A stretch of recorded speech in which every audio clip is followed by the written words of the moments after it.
Hello everyone, welcome back to my channel. In this video, I am going to share with you all how you prepare for your CMA intermediate exam in less than 40 days. So guys, ये जो video है दोनों category के student आएंगे, group 1 वाले भी, group 2 वाले भी. So ये जो वीडियो है दोनों के लिए रिलेवेंट है. या फिर आप ग्रुप 1 की प्रिपरेशन कर रहे हो फिर भी ये वीडियो को एंड तक जरूर देखो, एंड ग्रुप 2 की प्रिपरेशन कर रहे हो फिर भी इस वीडियो को एंड तक जरूर देखो. सो जैसा कि मैंने कमेंट सेक्शन पढ़ा था, उसमें बहुत सारे जो स्टूडेंट है वो बोल रहे हैं यार दी हम जो पढ़े हैं वो भूल जा रहे हैं, या फिर डिमोटिवेट हो रहे हैं, या फिर अभी तक सिलेबस ही नहीं हुआ है, अभी भी टेंशन में हो, स्ट्रेस हो रहा है. सो जितने भी आपके क्वेश्चन है, क्वायरीज है, मैं इस वीडियो में एक एक करके सब बताने वाली हूँ. सो आप खुद से रिलेट कर पाओगे और आपको अलग से एक मोटिवेशन मिलेगा. और उसके अलावा अगर आपको कोई डाउट है तो मुझे कमेंट में ज़रूर बताना, और वीडियो को लाइक करना एंड शेयर करना अपने फ्रेंड लोग से जितने भी प्रिपरेशन कर रहे हैं सीएमए इंटर की और स्ट्रेस में है, टेंशन में है. और अभी तक टेंशन में है कि यार मेरा सिलेबस नहीं हुआ है, मैं एग्जाम दूँ या नहीं दूँ. जितनी भी क्वायरीज है वो सारी इस वीडियो में एक एक करके पूरी होने वाली है. सो वीडियो को एंड तक ज़रूर देखना. और यस, ये पॉसिबल है कि आप मतलब 40 डेज में अपनी प्रिपरेशन कर सकते हो, या फिर वो ग्रुप 1 हो या ग्रुप 2 हो. सबसे पहले अगर मैं बात करूँ कि क्या करना है जिसकी वजह से हम जो पढ़े रहते हैं वो भूले ना, और कैसे हम 40 डेज में कवर कर सकते हैं सिलेबस, कौन से इंपॉर्टेंट चैप्टर है, क्या स्ट्रैटेजीज होनी चाहिए, एक एक करके मैं बताती हूँ. तो सबसे पहले अगर मैं बात करूँ स्ट्रैटेजीज की, तो गाइस हमारे पास 4 सब्जेक्ट है एंड 40 डेज है. मैं ग्रुप 1 की बात करूँ या ग्रुप 2 की बात करूँ, दोनों में सिमिलर डेज है और सिमिलर सब्जेक्ट है. सिमिलर सब्जेक्ट मतलब 4 सब्जेक्ट है. सबसे पहले अगर मैं बात करूँ आपको करना क्या है. अगर आपका 2 सब्जेक्ट पूरा हो गया, 3 सब्जेक्ट पूरा हो गया, या अभी तक एक ही सब्जेक्ट पूरा हुआ है, या फिर आप पूरा पढ़े थे भूल गए हो, मतलब कौन से भी कैटेगरी के स्टूडेंट हो, आप क्या करो, 2 चीज़ कर सकते हो. या तो 10 डे पर सब्जेक्ट डिवाइड कर लो, या फिर 20 डे पर 2 सब्जेक्ट डिवाइड कर लो. ये दोनों में से आप एक चीज करो. और सबसे बेस्ट तो यही होगा, एक सब्जेक्ट को 10 डेज तक फिनिश करो, देन नेक्स्ट सब्जेक्ट उठाओ, उसको 10 डे तक फिनिश करो. इससे पता है क्या होगा, एक तो आपका एक एक सब्जेक्ट फिनिश होते जाएगा, और जब आप एक ही सब्जेक्ट को अच्छे से पढ़ रहे हो ना, तो आप एकदम अच्छे से पढ़ लोगे. तो अभी मैं आपको बस एक एग्जांपल दे रही हूँ ग्रुप 1 का, कि आप कैसे 40 दिन में ग्रुप 1 की प्रिपरेशन कर सकते हो. तो सबसे पहले मैं बात करूँ, आज है 21 अप्रैल. अब अभी हम लोग एंड अप्रैल तक देखें तो हमारे पास 10 दिन है. आप क्या करो, FA उठा लो, फाइनेंशियल अकाउंटिंग उठा लो. टारगेट रखो इस 10 दिन में पूरा फाइनेंशियल अकाउंटिंग कंप्लीट करना है. अब फाइनेंशियल अकाउंटिंग में आप क्या क्या कर सकते हो, देखो अकाउंटिंग स्टैंडर्ड कर लो, उसका 14 मार्क्स का वेटेज है. अगर आप सोच रहे हो मैं पार्टनरशिप ऑप्शन में रख दूँ, वो बहुत लेंदी है, तो ऑप्शन में रख दो, बट आपको ये अकाउंटिंग स्टैंडर्ड करना है सबसे पहले नंबर पे, ठीक है. इसको एक दिन जाएगा करने में. देन उसके बाद सेकंड जो है आपको NPO final accounting and single entry करना है. करने बैठोगे 12-13 घंटे में, एक दिन में फिनिश हो जाएगा, क्योंकि मैंने फिनिश किया है इसके लिए मैं बता रही हूँ. इसको भी आपको एक दिन जाएगा. उसके बाद कंसाइनमेंट कर लो और जॉइंट वेंचर कर लो, बिल्स ऑफ एक्सचेंज, इसको भी एक दिन जाएगा. मैं वीडियो इतने दिन बाद लेके आ रही हूँ, और मैं क्यों एक एक दिन बोल रही हूँ, क्योंकि जब कोई चीज़ सच में रियली वर्क करती है वही चीज़ मैं शेयर करती हूँ. इसके लिए मैं मतलब वीडियो लेट अपलोड करती हूँ, ताकि मैं आप लोगों के लिए जो है रिलेवेंट कंटेंट ला सकूँ. अननेसेसरी नहीं कि हाँ हर दूसरे दिन वीडियो अपलोड करते जा रही हूँ, ना तुम्हारे काम का ना मेरे काम का है. इसके वजह से मैं जल्दी वीडियो अपलोड नहीं करती हूँ, और जब करती हूँ तो ऐसा चीज़ अपलोड करती हूँ जो रियल में वर्क करता है, उसका आउटपुट मिलता है. तो जैसे मैंने आपको बोला इसको एक दिन लगेगा, 2 दिन लगेगा, ये सच में उतना ही दिन लगता है, क्योंकि मैं खुद प्रिपरेशन कर रही हूँ तो मुझे पता चलता है. तो आपको क्या करना है, अकाउंटिंग स्टैंडर्ड करना है, then NPO final account single entry, then consignment, joint venture. ये जो तीनों चैप्टर इसको टॉप लिस्ट पे रख लो, क्योंकि ये 3 चैप्टर का है. पूरा आपको 35 मार्क्स का वेटेज है, और इसको अगर 100% कर लिए ना, तो आपको 35 लाने से कोई रोक ही नहीं सकता, इंस्टीट्यूट भी नहीं. क्योंकि जब आप गलती नहीं करोगे तो आपको फिर कहाँ से इंस्टीट्यूट मार्क काटेगा. और ये बहुत सिंपल ईजी जो टॉपिक है, चैप्टर बहुत ईजी है, कोई भी स्टूडेंट कर सकते हैं 3 से 5 दिन में 35 मार्क्स का. सोचो, तो ये तीनों कर लो, टॉप लिस्ट पे रखो. देन उसके बाद क्या करो, ब्रांच एंड डिपार्टमेंट, इसको 2 दिन लगेगा, इसका अगेन 7 मार्क्स का है. उसके बाद इंश्योरेंस क्लेम, इसको 1 दिन लगेगा, इसका भी 7 मार्क्स का वेट है, ठीक है. तो इस तरह से आप देखो कि 4 से 5 चैप्टर करके आप जो है अपने जो जितना भी आपका एम है वहां तक आप इजिली पहुंच जाओगे, ठीक है. अब इसके बाद अगर मैं बात करूँ कि जो हम पढ़ते हैं वो हम भूल जाते हैं, या कंसेप्ट हमें याद नहीं रहता है, या जितना पढ़े हम ब्लैंक हो जाता है माइंड, वो क्यों होता है, उसका रीज़न क्या है वो मैं आपको भी बताने वाली हूँ. ये देखो, ये है मेरा फाइनेंशियल अकाउंटिंग. ये जो है 300 पेज का मेरा प्रैक्टिस बुक है. मतलब जब मैं प्रिपरेशन करती हूँ किसी की वीडियो लेक्चर देख के, तब मैं इसमें सारे कंसेप्ट वगैरह लिखती हूँ, फॉर्मूला वगैरह, और मैं पूरे मॉड्यूल के साथ बिना देखे एक बार खुद से सॉल्व करती हूँ. ये देखोगे 300 का जो बुक है ऑलमोस्ट फिनिश होने आया है. मतलब मेरी प्रिपरेशन इस लेवल की है, मैंने इसको पूरा खत्म होने आया. देखो उसके बाद ये जो है ये प्रैक्टिस बुक है जो मैं लेक्चर के टाइम पे करती हूँ. अगेन ये जो एक और बुक बनाई है मैंने 200 पेज की, ये भी देखो कि भरने आया है. इसमें मैं क्या करती हूँ, मैं इसमें स्कैनर सॉल्व करती हूँ, ठीक है. ये 2 बुक हो गई. ये 2 बुक तो शायद ऑलमोस्ट सारे स्टूडेंट बनाते रहेंगे, बट जो मेन गलती आप करते हो एज अ स्टूडेंट, जितने भी है जिनको भी अभी कंसेप्ट भूल जा रहे हो, पढ़ा लिखा दिमाग में नहीं है, सब पढ़ते हो फिर भी आपको चीज़ें याद नहीं रखती है, तो वो जो उसका रीज़न है ना, ये है ये जो 100 पेज की बुक है यही आपको एग्जाम में पास कराती है। ये जो 2 बुक आप बनाते हो, इतना प्रैक्टिस करते हो पूरा 4 महीना, 6 महीना, 3 महीना, 2 महीना, ये बुक आपको यूज़ नहीं आएगी जितना ये यूज़ आएगी और जितना इसके वजह से आप पास हो गए।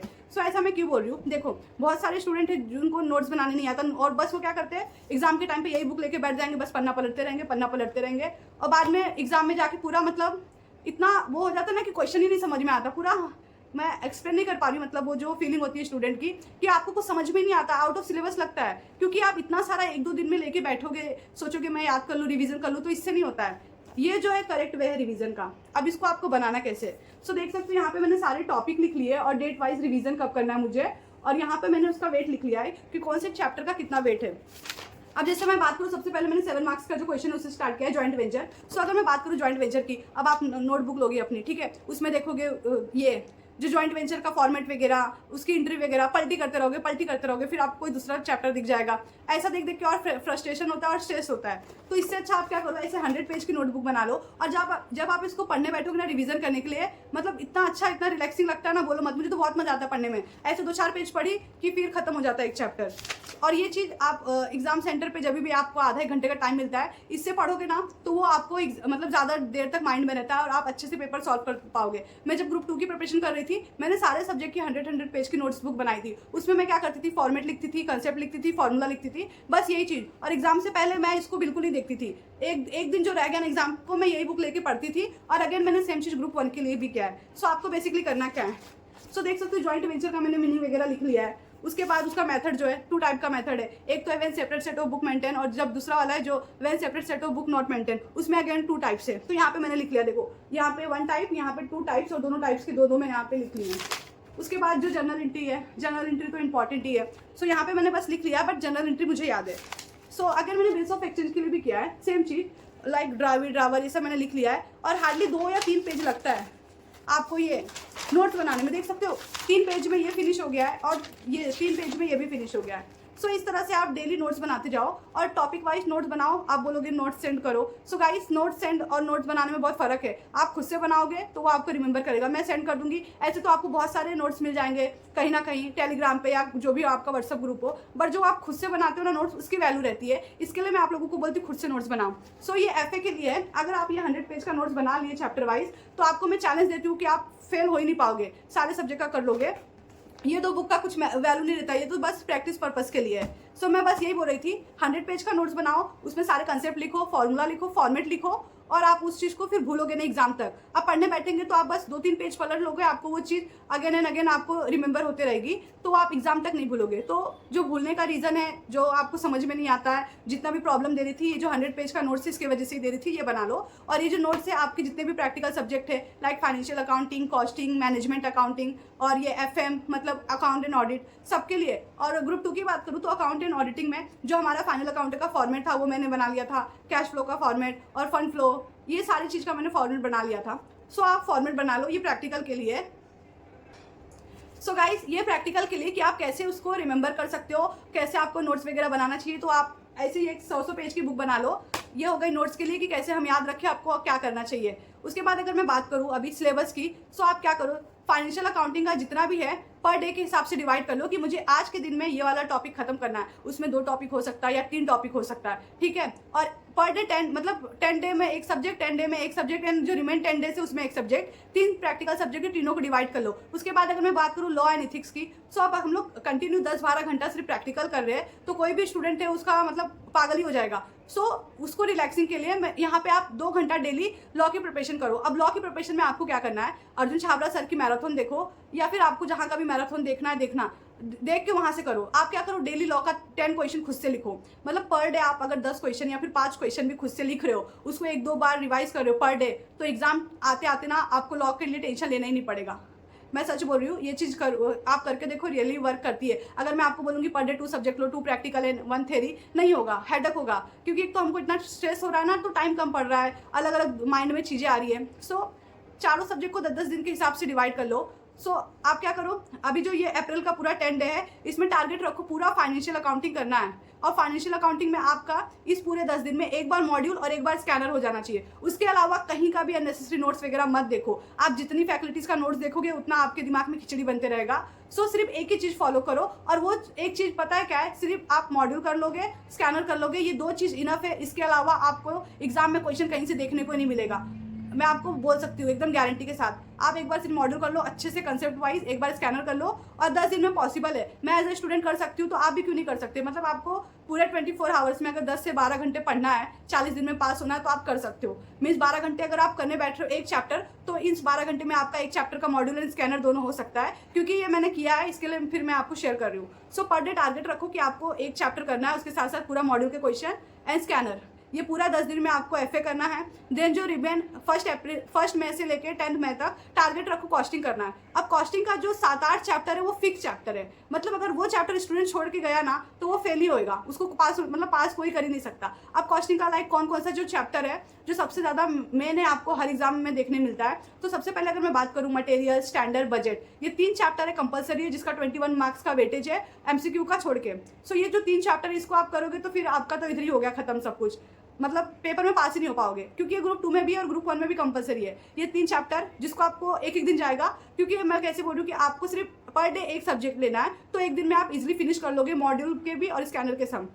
ठीक है, तो आपको 10 दिन में आपको ये जो मैं आपको 8-10 चैप्टर बता रही हूँ कॉस्टिंग का, वो करना है। Marginal, standard, budget, contract, operating, process, reconciliation, और उसके बाद अकाउंटिंग, कॉस्ट अकाउंटिंग स्टैंडर्ड, उसके बाद मटेरियल, कॉस्ट शीट। ये जो 10 चैप्टर है आपको करने में 10 दिन जाएगा, और इस 10 दिन में आपका मॉड्यूल भी हो जाएगा, स्कैनर भी हो जाएगा। और आपको ये करना कहाँ से, आप कॉस्टिंग के लिए सीएमए जंक्शन चैनल का हेल्प ले सकते हो, और फाइनेंशियल अकाउंटिंग के लिए आकाश अग्रवाल क्लासेस का जो 4-5 मंथ पहले जो मैराथन आया उतना ही देख लो। आप उनका मैराथन देख के अगर करोगे ना, तो आपके पूरे कंसेप्ट क्लियर हो जाएंगे, क्योंकि मैं खुद देख रही हूँ, इसके लिए मैं आपको बता रही हूँ। मतलब मैराथन में इतनी बारीकी से एक एक चीज़, एक एक कंसेप्ट, एक एक फॉर्मूला, फॉर्मेट, सब कुछ बताया गया ना, कि आपको फिर दोबारा कुछ पढ़ने की जरूरत नहीं पड़ेगी, कोई लेक्चर देखने की नहीं जरूरत पड़ेगी 8-8 घंटे की, 10-10 घंटे की। मतलब एक मैराथन एक चैप्टर का 2 से ढाई घंटे का है, उस 2 से ढाई घंटे में आपका अच्छा खासा चैप्टर फिनिश हो जाएगा।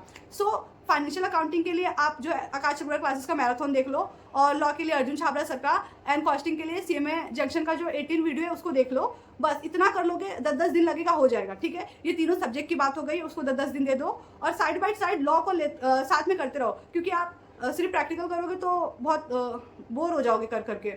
सो 2-2 घंटा आप लॉ को भी इंक्लूड करो अपने स्टडी में, और डेली 10 क्वेश्चन का उसका, या फिर 5 ही क्वेश्चन लिख के प्रैक्टिस करो, बस करो। इतना बोल रही हूँ, आप इतना कर लोगे 40 दिन में आप इजीली पास हो जाओगे, भी अच्छे खासे मार्क्स से। उसके बाद अगर मैं बात करूँ टैक्सेशन की, तो पर्सनली मुझे टैक्सेशन में प्रॉब्लम हो रहा है, क्योंकि एक तो इतना सारा सिलेबस है, और सारे लेक्चर्स मैंने देखा यार, इतने सारे लेक्चर, एक चैप्टर का 10 लेक्चर, 12 लेक्चर, 6 लेक्चर, उतना टाइम नहीं है। सो मैंने यही डिसाइड किया है टैक्सेशन में रिस्क लेके, कि मैं क्या करूंगी, उसमें सिर्फ हेड्स ऑफ इनकम कर लूंगी, residential status, scope of total income, उसके बाद जीएसटी की थ्योरी एंड कस्टम, और टाइम ऑफ सप्लाई। मैं बस ये जो गिना चुना टॉपिक है यही करके जाऊंगी, इसी के भरोसे एग्जाम दूंगी, और इसमें भी मैं पूरे कंप्लीट जितने भी मैराथन है उसका अच्छे से देखूंगी, और नोट्स बनाऊंगी, और जितने भी प्रीवियस क्वेश्चन है 8-10 साल के मैं सारे सॉल्व करूंगी। मेरा टारगेट है कि 10 या 15 दिन में हो जाएगा, क्योंकि जैसे कि मैंने बोला अप्रैल में फाइनेंशियल अकाउंटिंग मेरा हो जाएगा, और 1 मई से लेकर 10 मई तक मेरा कॉस्टिंग हो जाएगा, और साइड बाय साइड मेरा लॉ भी हो जाएगा 70% तक। तो यहीं पे मेरा स्ट्रेस कम हो गया कि यार मेरा तो 2 सब्जेक्ट पूरा हो गया, और अभी मेरे पास अच्छा खासा 1 महीना है, और मेरा लॉ सब्जेक्ट भी पूरा हो गया 75%, बचा क्या टैक्सेशन। सो और उसके साथ साथ मैंने एक बार स्कैनर और मॉड्यूल भी सॉल्व कर लिया है, दोनों प्रैक्टिकल सब्जेक्ट का, और थ्योरी का मैंने राइटिंग प्रैक्टिस भी कर लिया है। ठीक, हमने क्या किया है, हमने पूरा अप्रैल अपना फाइनेंशियल अकाउंटिंग कंप्लीट कर लिया, पूरा 10 मई तक हमने हमारा कॉस्टिंग कर लिया, उसके साथ साथ हमने जो है हमारा लॉ एंड एथिक्स का 75% जो है सिलेबस खत्म कर लिया विथ राइटिंग प्रैक्टिस। ठीक है, अब जो मेरा रिमेन 30 डेज या 20 डेज पकड़ लो, मई का 20 डेज, उसमें मेरे को बचा है क्या, टैक्सेशन। उसको मैं इतना रिलैक्स होकर करूंगी ना, क्योंकि मेरे सर पे एक तो टेंशन नहीं है। मेरा ये था कि यार दोनों सब्जेक्ट मेरा फिनिश हो गया है, और मेरा लॉ एंड एथिक्स का भी 75% प्रिपरेशन हो गया है। सो अब बचा टैक्स, तो उसको आप इतने अच्छे से, इतने स्मूथली करोगे ना कि आपको वो ईजी लगेगा, हार्ड नहीं लगेगा। अभी वो चीज़ हार्ड क्यों लग रहा है, दिक्कत दे रहा है, इसके लिए क्योंकि अभी तक हमारा सिलेबस नहीं हुआ है, हमको टेंशन आ रहा है, लोड आ रहा है दिमाग पे, यार अभी तक नहीं हुआ, ये वो दुनिया भर का। सो पहले ये दोनों चीज़ करके हटो, उसके बाद वो चीज़ आपकी इजीली हो जाएगी स्मूथली।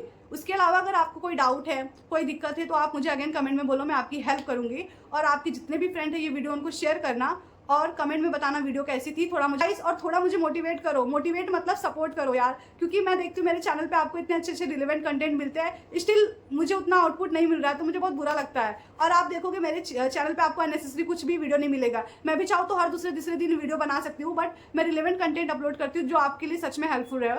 सो गाइस प्लीज़ ज़्यादा से ज़्यादा मुझे सपोर्ट करो ताकि मैं और भी अच्छी अच्छी वीडियो लेके आऊँ और आपकी हेल्प करूँ। और अगर इसके अलावा आपको कोई दिक्कत है तो आप मुझे बताओ, और जितने भी चीज़ें मैंने आपको बोली है आप उसको अच्छे से फॉलो करके देखो। ग्रुप 1 के लिए भी आप सेम चीज़ करो जो मैंने आपको बताया, ग्रुप 2 के लिए भी सेम चीज़ करो। पर डे 10 सब्जेक्ट ले लो और 100 पेज की नोटबुक बना लो और सारे मैराथन देख के उसके बेस पे मॉड्यूल सॉल्व करो एंड स्कैनर सॉल्व करो।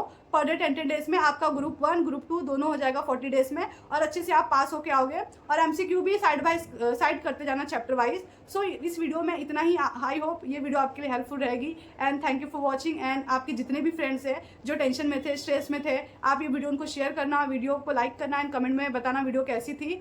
सो मिलते हैं नेक्स्ट वीडियो में and thank you for watching and best of luck guys. मुझे भरोसा है कि जो चीज़ मैंने तुमको बोला वो तुम अगर सच में 100% फॉलो करते तुम पास हो गए, और जब रिजल्ट आएगा तो तुम मुझे आगे बाद में थैंक यू बोल के जाना। बट जो चीज़ मैं बोली हूँ अभी भी वक्त जो है हमारे पास है, अच्छा खासा नहीं है फिर भी है, तो उसको यूटिलाइज करो, अच्छे से स्टडी करो। सो थैंक यू, मिलते हैं नेक्स्ट वीडियो में।